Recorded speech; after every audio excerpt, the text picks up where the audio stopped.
உங்களுக்கு டயபிட்டிஸ் வந்துச்சுன்னா திடீர்னு உங்க உடம்பு உங்களுக்கு பெரிய அலாம் அடிச்சு சொல்லணும்னு நினைக்கிறீங்களா? அதுதான் இல்ல. நிறைய பேருக்கு பிளட் சுகர் மெதுவா அதிகரிக்க ஆரம்பிக்கும் போது ஆரம்பத்துல எந்த பெரிய அறிகுறியும் தெரியாம இருக்கலாம். சிலருக்கு மட்டும் உடம்பு சின்ன சின்ன வார்னிங் சைன்ஸ் கொடுக்க ஆரம்பிக்கலாம்.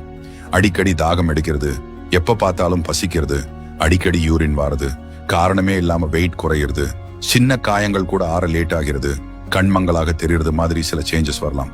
ஆனா ஒரு முக்கியமான விஷயம், இந்த சயின்ஸ்ல ஏதாச்சும் ஒண்ணு இருந்தாலே உங்களுக்கு டயபிட்டிஸ் இருக்குன்னு அர்த்தம் கிடையாது. அதே டைம்ல type 2 diabetes and pre diabetes இருக்கிற நிறைய பேருக்கு எந்த அறிகுறியும் இல்லாமலும் இருக்கலாம். அப்படி வரக்கூடிய 10 அறிகுறிகளை தான் இன்னைக்கு நம்ம பார்க்க போறோம். அது மட்டும் இல்லாம யாரெல்லாம் கவனமா இருக்கணும், என்ன பண்ணணும் என்றதையும் கடைசியில சொல்றேன். சோ ஸ்கிப் பண்ணாம ஃபுல்லா பாருங்க. முதல்ல டயபிட்டிஸ் எப்படி வருதுன்னு சொல்றேன், கவனமா கேளுங்க. நம்ம சாப்பிடுற உணவுல இருக்கிற கார்போஹைட்ரேட்ஸ் உடம்புக்குள்ள செரிமானமான பிறகு அதுல இருந்து கிடைக்கிற குளுக்கோஸ் நம்ம பிளட்ல கலக்கும். இந்த குளுக்கோஸ் தான் நம்ம உடம்புக்கு தேவையான எனர்ஜியை கொடுக்க உதவுது. இந்த குளுக்கோஸ் பிளட்ல இருந்து நம்ம உடம்போட செல்ஸ்குள்ள போக உதவுற முக்கியமான ஹார்மோன் தான் இன்சுலின். ஆனா நம்ம உடம்போட செல்ஸ் இன்சுலினுக்கு சரியா ரெஸ்பாண்ட் பண்ணாம போகும்போது அதை இன்சுலின் ரெசிஸ்டன்ஸ்னு சொல்லுவாங்க. இது டைப் 2 டயபிட்டிஸ் உருவாகிறதுக்கு முக்கியமான ஒரு காரணம். இதனால காலப்போக்கில் பிளட் சுகர் அதிகமாக ஆரம்பிக்கலாம். இந்த நிலை ப்ரீ டயபிட்டிஸ்ல இருந்து டைப் 2 டயபிட்டிஸா மாறக்கூடிய முக்கியமான ப்ராசஸ்ல ஒண்ணு. ஆனா இந்த மாற்றங்கள் ஒரே நாள்ல நடக்காது, பல வருடங்களாக மெதுவா நடக்கலாம். அதனால ஆரம்பத்துல சிம்டம்ஸ் தெரியாம இருக்கவும் வாய்ப்பு இருக்கு. இப்போ இந்த ஸ்டேஜ்ல உங்க உடம்பு கொடுக்கக்கூடிய 10 முக்கியமான வார்னிங் சைன்ஸ் என்னன்னு ஒவ்வொன்றா பார்ப்போம். முதலாவது, அடிக்கடி தாகம் எடுக்கிறது. எவ்வளவு தண்ணி குடிச்சாலும் திரும்ப திரும்ப தாகம் எடுக்குதா? வாய் எப்ப பார்த்தாலும் வறண்டு போன மாதிரி தோணுதா? இது உங்க பிளட்ல குளுக்கோஸ் அளவு அதிகமாகும் போது உடம்பு அந்த அதிகமான சுகரா யூரின் மூலமா வெளியேற்ற முயற்சி செய்யலாம். அதோட சேர்ந்து அதிகமான தண்ணியும் போறதால உடம்புல ஃப்ளூவிட் குறைஞ்சு தாகம் அதிகமாகலாம். சம்டைம்ஸ் சில பேருக்கு இது வெயில, அதிகமான எக்ஸசைஸ், உப்பு அதிகமாக சாப்பிடுறது, சில மெடிசின்ஸ்னாலையும் இப்படி இருக்கலாம். வேறு பல காரணங்களாலும் தாகம் எடுக்கலாம்.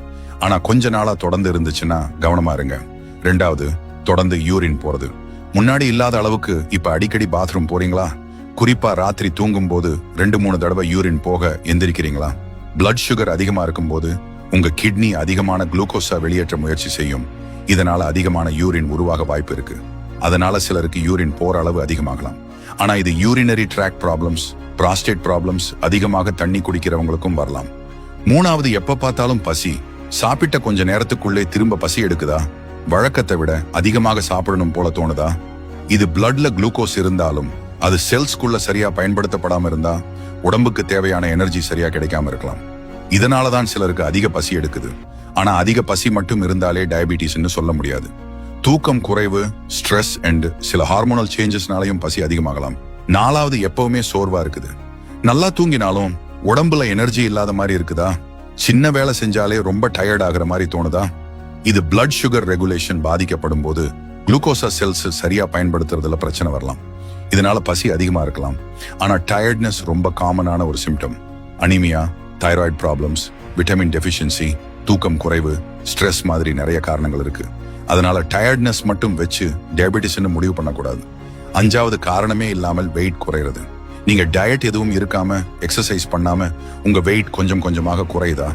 இது பிளட் சுகர் அதிகமாகும் போது உடம்பு குளுக்கோஸா எனர்ஜிக்கு சரியாக பயன்படுத்தாம போறதாலையும் மேலும் சில குளுக்கோஸ் யூரின் மூலமா வெளியேறதாலையும் எதிர்பாராத வெயிட் லாஸ் இருக்கும்.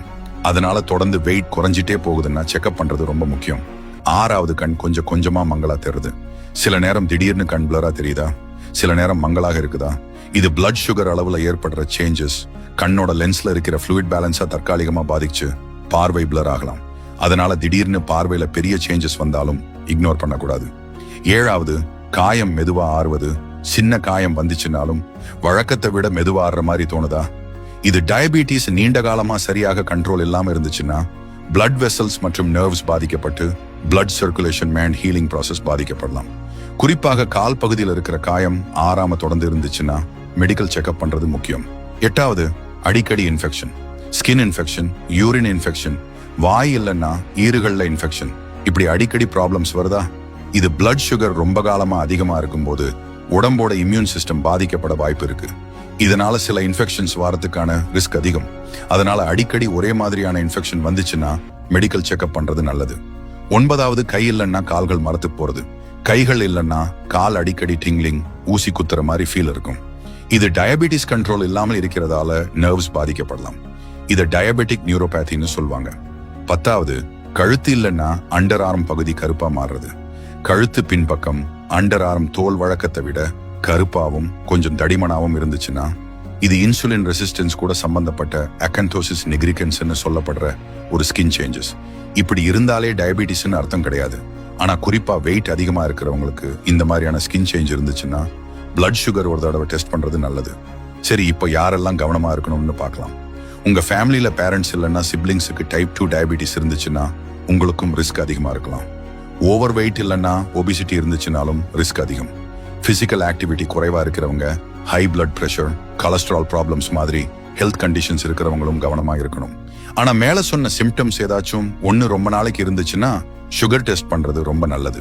கடைசியா ஒரு முக்கியமான விஷயம், டயபிட்டிஸ் உடம்புக்குள்ள மெதுவா ஆரம்பிக்கலாம். சிலருக்கு ஆரம்பத்துல எந்த அறிகுறியும் இருக்காது. அதனால புதுசா ஒரு சேஞ்சஸ் இருந்துச்சுன்னா கூகுள்ல சிம்டம்ஸ் பார்த்து பயப்படாம பிளட் டெஸ்ட் பண்ணிக்கோங்க. ஸோ இந்த வீடியோ உங்களுக்கு யூஸ்ஃபுல்லா இருந்துச்சுன்னா உங்க ஃபேமிலி அண்ட் ஃப்ரெண்ட்ஸுக்கும் ஷேர் பண்ணுங்க. இதே மாதிரி சிம்பிளான அண்ட் யூஸ்ஃபுல் ஹெல்த் வீடியோஸ்க்கு மறக்காம இன்தமிழ் பக்கத்தை ஃபாலோ பண்ணி வச்சுக்கோங்க.